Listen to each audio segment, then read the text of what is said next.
بسم اللہ الرحمن الرحیم۔ الحمد للہ رب العالمین، والصلاة والسلام علی محمد و آلہ الطاہرین سیما بقیت اللہ۔ اللہم اجل ولیک الفرج۔ موضوع سخن امام زمان اجل اللہ فرج الشریف سے ملاقات ہے کہ آیا دلائل سے ثابت ہو سکتا ہے کہ غیبت کے اندر امام زمان اجل اللہ فرج الشریف سے ملاقات ہو سکتی ہے یا نہیں۔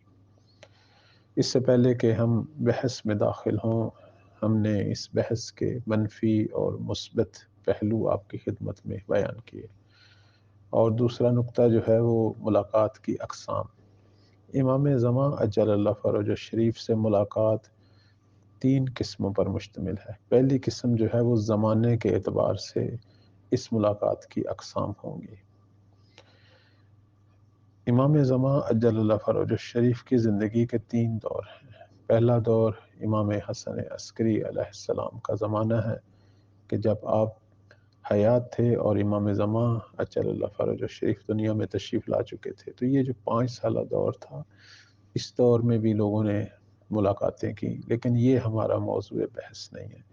دوسرا دور جو ہے وہ غیبت کا ہے، اور غیبت صغریٰ کا۔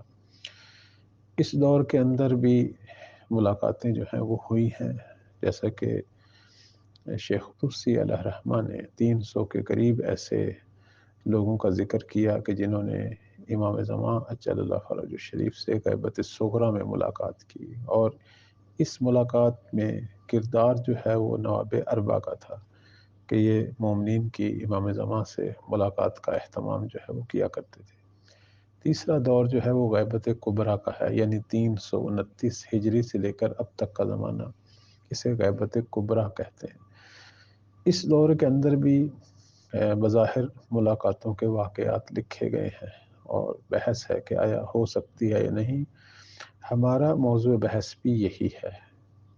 اچھا، اب ملاقات کرنے کی جو ہے وہ حالتیں، دوسری تقسیم جو ہے وہ حالت کے اعتبار سے ہے۔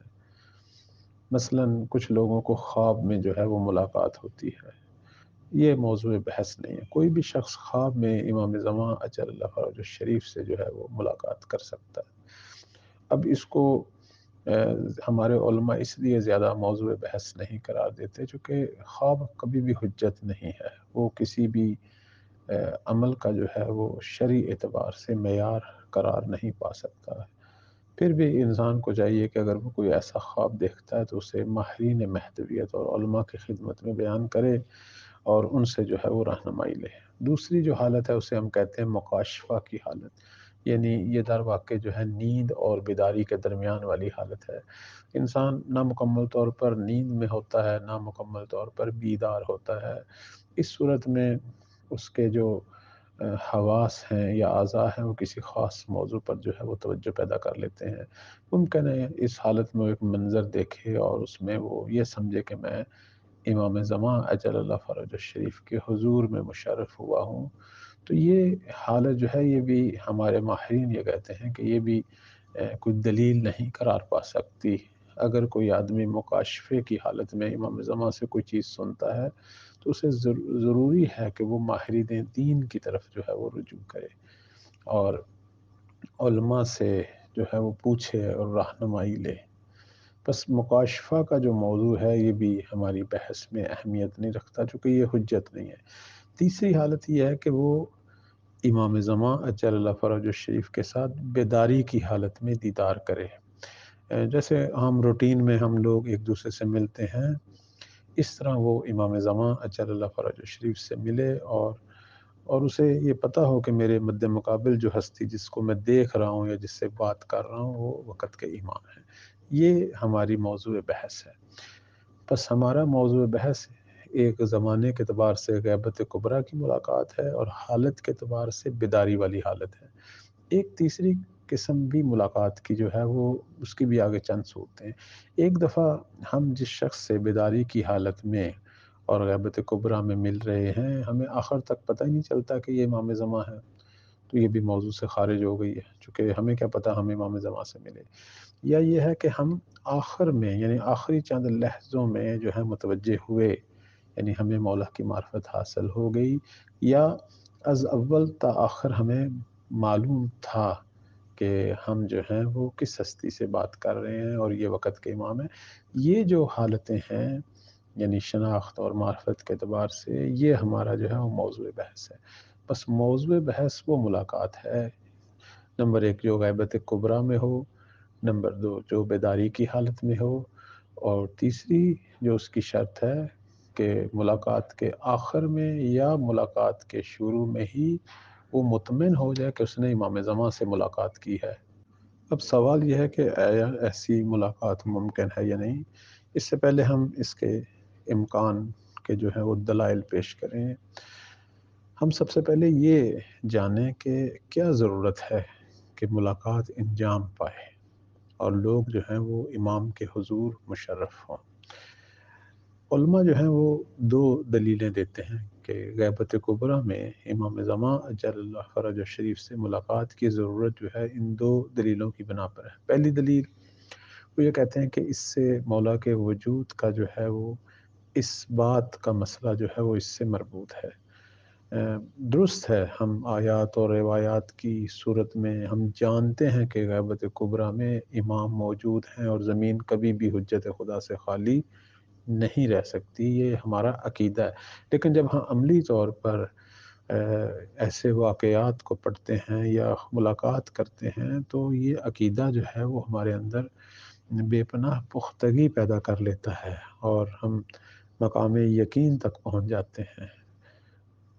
درست ہے کہ امام کے فرامین ہیں، توقیات ہیں کہ میں تمہارے درمیان میں ہوں، لیکن ساتھ ساتھ عملی طور پر بھی ضرورت ہے کہ کبھی کبھی مولا جو ہے یہ ثابت کریں کہ وہ لوگوں کے درمیان موجود ہیں۔ تو اسی غیبت کبریٰ میں کوئی گروہ جو ہے ہر دور میں ان کے حضور حاضر ہو اور آپ سے ملاقات کریں اور یہ ملاقات آگے نقل بھی ہو، تو اس سے امام کے وجود کا اس بات ہر زمانے میں جو ہے وہ انسان اس کو مشاہدہ کرتا ہے، اسے محسوس کرتا ہے۔ یعنی یہ بات صرف کتابوں میں نہیں لکھی گئی بلکہ ہماری عملی زندگی کی ایک بہت بڑی حقیقت ہے۔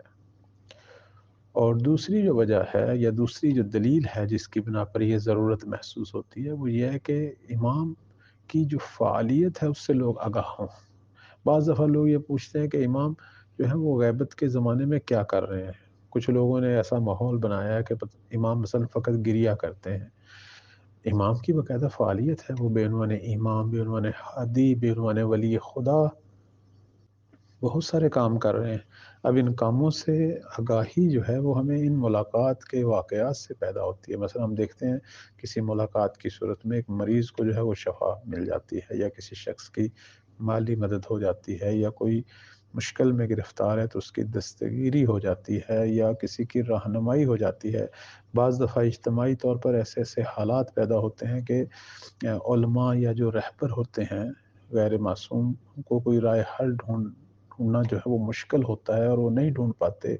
اس صورت میں جو ہے وہ توسل کرتے ہیں اور مولا سے جو ہے وہ ملاقات بھی ہوتی ہے یقیناً، اور اس میں انہیں رہنمائی ملتی ہے۔ اور اس طرح کے واقعات جو ہیں وہ ہماری کتابوں میں ذکر ہیں، جیسے علامہ مجلسی رحمۃ اللہ علیہ نے بحار الانوار کے اندر بحرین کشیوں کا واقعہ بیان کیا۔ ہماری آج کی عملی زندگی میں بھی ایسے واقعات ہیں۔ خود ایران کے اسلامی انقلاب میں جب امام خمینی رحمۃ اللہ کے حکم سے وہ فوجی حکومت ٹوٹ گئی اور انہوں نے حکم دیا تھا کہ لوگ سڑکوں پہ نکل آئیں اور یہ فوجی حکومت جو ہے یہ بھی جو ہے یہ ختم ہو، تو کسی نے یہ عرض کیا کہ قبلہ آپ یہ حکم نہ دیں، چونکہ فوجی حکومت ہے اور کرفیو لگا ہوا ہے اور سڑکیں فوجیوں سے بھری ہوئی ہیں تو قتل عام ہوگا اور شاید ہمیں کامیابی بھی نہ ہو۔ تو اس وقت امام نے فرمایا کہ اگر یہ حکم کسی اور جگہ سے ہوتا تو تمہاری کیا نظر ہے؟ یعنی یہ صرف میں نے حکم نہیں دیا بلکہ یہ کسی اور شخصیت نے حکم دیا ہے۔ اور یہاں واضح ہو رہا تھا کہ اشارہ جو ہے وہ امام زمان کی طرف ہے، اور ایسا ہی ہوا۔ ان کا یہ حکم جو ہے یہ وہ لحظات تھے انقلاب کی کامیابی کے کہ ان کا یہ حکم دینا باعث بنا کہ وہ فوجی حکومت بھی جو ہے وہ بالآخر تسلیم ہو گئی اور امام زمان کی نصرت حاصل جو ہے وہ ہوئی۔ اور بالآخر وہ انقلاب جو ہے وہ کامیاب ہوا۔ اس طرح کے مسائل آپ دیکھیں ایران عراق جنگ میں یا لبنان اسرائیل جنگ کے درمیان بھی بہت سارے واقعات ہیں جو لوگ بیان کرتے ہیں، اور سخت حالات میں جو ہے وہ مولا کی طرف سے جو ہے لوگوں نے خود نصرت کو مشاہدہ کیا، محسوس کیا۔ عرض خدمت ہے کہ تو یہ ایک اہم دلیل بن سکتی ہے کہ جس کی وجہ سے ہم یہ کہیں کہ ملاقات ہونی چاہیے۔ ایک خود امام کا وجود ثابت ہوتا ہے اور لوگ امام کی فعالیت سے بھی جو ہے وہ آگاہ ہوں۔ انشاءاللہ یہ موضوع آگے بڑھائیں گے۔ اللہ تعالیٰ سے دعا ہے کہ پروردگار ہم سب کو ان تمام موضوعات سے جو ہے وہ استفادہ کرنے کی توفیق دے۔ السلام علیکم ورحمۃ اللہ۔